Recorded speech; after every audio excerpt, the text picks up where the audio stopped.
जिन जज साहिबा की आप जो चर्चा कर रहे हैं वो नागरत्ना जी हैं, बीवी नागरत्ना। और इन्होंने 4 जजों जो justice S Abdul Nazeer, B R Gavai, A S Bopanna और वी राम सुब्रमण्यम, इनके अलग फैसला सुनाया है। इन्होंने कहा है कि नोटबंदी का फैसला गैर कानूनी था, इसे गजट नोटिफिकेशन की जगह कानून के जरिए लाया जाना चाहिए था। इसका सरकार के पुराने फैसले पर कोई असर नहीं पड़ेगा। इनका कहना था कि साहब, संसद के द्वारा इसमें फैसला लिया जाना चाहिए था।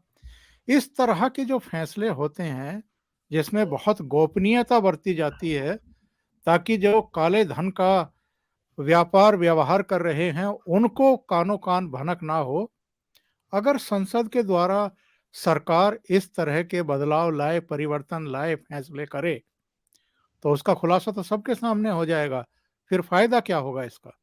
सर, यही बात आज सबके सामने है कि एक चीज मैं निवेदन करूंगा। अक्सर हम कंटेम्प्ट ऑफ कोर्ट की बात करते हैं, लेकिन मुझे लगता है कि इस देश में जितने भी हमारी लॉ यूनिवर्सिटीज हैं और जितने लीगल प्रोफेशनल्स हैं, जितने फोरम्स हैं, अब वक्त आ गया है कि हमें सुप्रीम कोर्ट के बगैर किसी की अवमानना किए एक एकेडमिक एक्सरसाइज हम लोगों को करनी चाहिए कि जितने सुप्रीम कोर्ट के जजमेंट आते हैं उसका एक क्रिटिकल रिव्यू या एनालिसिस तो किया जाए बाय रिसर्च स्कॉलर्स।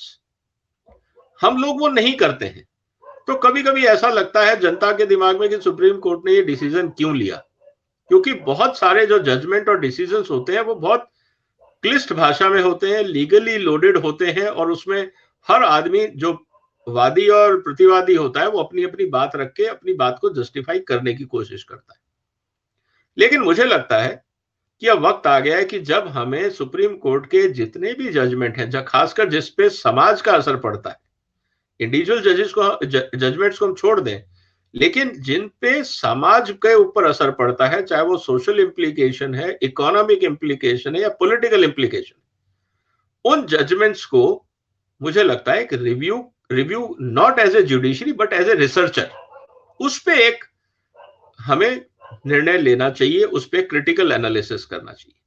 आपने जो सवाल उठाया कि ये एग्जीक्यूटिव ऑर्डर ना होके ये आना चाहिए था in the form of legislation, या पार्लियामेंट की तरफ से इसको मान्यता मिलनी चाहिए थी। अब सवाल यह है सर कि पार्लियामेंट का रोल कब और कैसे होता है। अब दो व्यू हैं इसमें। सबसे पहली बात तो यह है कि सर, हमारे देश में ऑलरेडी आरबीआई एक्ट 1934 है, और 1934 में जो 26A है, जो कानून है, मैं दर्शकों के लिए थोड़ा सा पढ़ देता हूं कि legal tender character of note, यहां पे जब बात आती है तो उसमें यह कहा गया है कि the recommendation of central board, the central government may by notification in the gazette of India declare that with effect from such date as may be specified in the notification, any series of banknotes of any denomination shall cease to be a legal tender, save at such office or agency of bank or to an extent as may be specified in the notification. अब यह कहा गया है कि केंद्र सरकार निर्णय ले सकती है, जो ये कहा गया है on the recommendation of central board. अब रिकमेंडेशन ऑफ सेंट्रल बोर्ड, अब सवाल यह है कि क्या रिकमेंडेशन राइटिंग में जाएगा, पहली बात। क्या ये 2 महीने पहले कार्रवाई होनी चाहिए? क्या ये रिकमेंडेशन पब्लिक में डिबेट होना चाहिए? सवाल यह है। मेरा यह कहना है कि अगर केंद्र सरकार और आरबीआई के बोर्ड में इस तरह का अगर डिस्कशन नहीं हुआ होता, लेट्स पुट दैट वे, तो क्या नोटबंदी के तुरंत बाद दूसरे दिन हिंदुस्तान में नई करेंसी हमें मिल जाती? क्योंकि आज अगर आप डिमोनेटाइजेशन का नोट का पाबंदी लगा रहे हैं, आज के बाद इसका मतलब 1000 और 500 का नोट नहीं होगा। अब हम कह रहे हैं हम आपको बदल के 500 और 2000 का नोट देंगे। इसका मतलब रात को जब प्रधानमंत्री जी ने घोषणा करी, रातों रात नोट का डिजाइन बनता, सारे उसके सिक्योरिटी फीचर डिजाइन होते, रातों रात उसके मोल्ड बनते, रातों रात उसके ऊपर प्रिंटिंग शुरू हो जाती, रातों रात उनकी प्रिंटिंग छपाई होके कटिंग होके सारे डिस्ट्रीब्यूशन नेटवर्क में पहुंच जाता।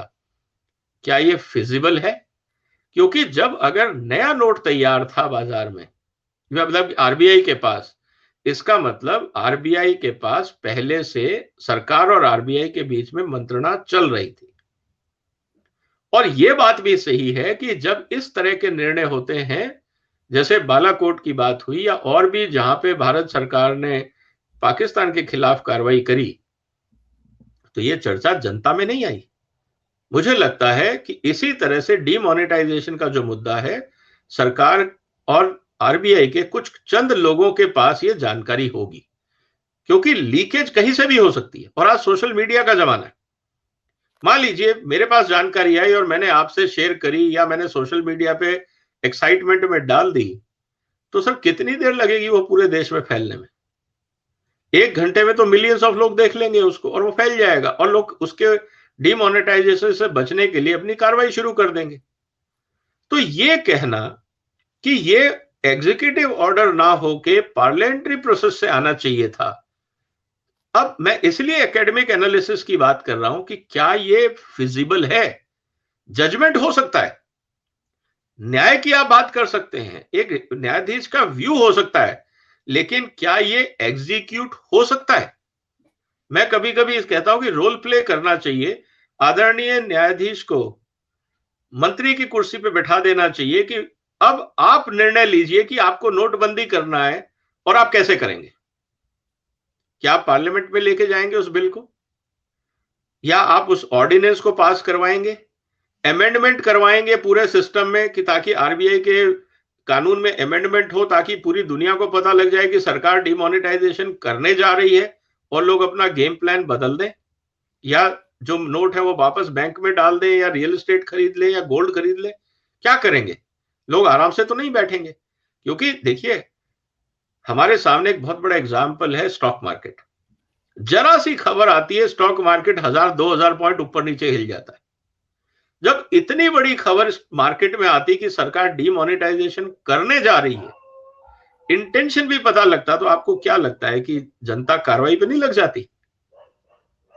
तो ये बात हमें प्रैक्टिकली देखनी पड़ेगी कि जो निर्णय है, जिसका एक की चर्चा जो आपने करी, 4 जो उन्होंने ऑब्जर्वेशंस दी थी, उसमें जो एक की चर्चा करी, मुझे लगता है कि ये थ्योरेटिकल ऑब्जर्वेशन हो सकता है, बट इसको प्रैक्टिकली करना कितना लॉजिकल है, इस पे समाज में और रिसर्चर्स के बीच में निश्चित रूप से एक बहस होनी चाहिए।